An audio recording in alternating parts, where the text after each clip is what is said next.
Adana never imagined she'd be working as a cook in the mansion of Lagos billionaire Dapo Williams. But life had its way of humbling even the proudest souls. Her father was sick, the hospital bills were drowning her family, and with no other option, she took the job. The Williams mansion was breathtaking. Glass walls, marble floors, chandeliers that sparkled like diamonds. She didn't belong here. But she wasn't here to belong. She was here to survive. And then there was him, Dapo Williams, the billionaire heir, handsome, powerful, with a presence that made people tremble. Women chased him, men envied him. But to him, Adana was invisible, just another worker in his empire. Until the night, everything changed. The storm. The rain came down in violent sheets. Adana stood in the vast kitchen, fumbling with matches, her breath unsteady. A deep voice behind her made her jump. "Let me help you." She turned sharply. Dapo. His figure was shadowed by candlelight, his sharp jawline more defined, his deep brown eyes locked on her. "Sir, you shouldn't be here," she stammered. "You say that a lot," he murmured, stepping closer. "Why?" Because you're my boss." Dapo chuckled, low and smooth.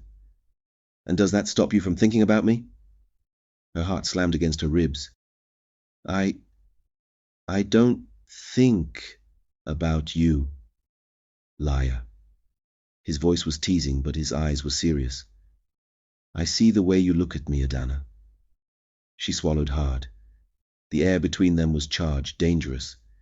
But before she could step away, the candle flickered, the shadows shifting, and then his hand was on her cheek. Software. Warm. Unforgivable. The kiss came like a storm. Fast. Unexpected. Electric. His lips were demanding, his touch firm, like he had been holding back for too long. And she? She melted. She surrendered. The consequences. But love in the world of the wealthy was never simple. The moment Chief Mrs. Williams found out, chaos erupted. "A cook? A common house help? You've disgraced this family, Dapo." She spat, her face twisted with disgust. "Do you think she loves you? She loves your money." Dapo's jaw tightened. "Mother, don't test me." But she was ruthless. Within hours, Adana was thrown out of the mansion, her belongings tossed at her feet like garbage. Dapo stormed into the driveway, his voice raw with anger.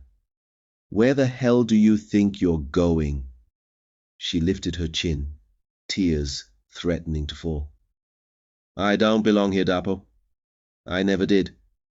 "That's not your decision to make," he roared. "You think I care about titles?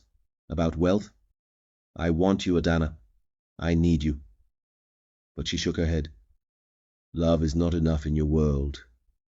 And with that, she walked away. 3 months later, the Lagos society elite gathered at the grandest event of the year, the Williams Foundation Gala. The cameras flashed, reporters swarmed, waiting for Dapo Williams' grand entrance. And then he arrived, not alone, with her.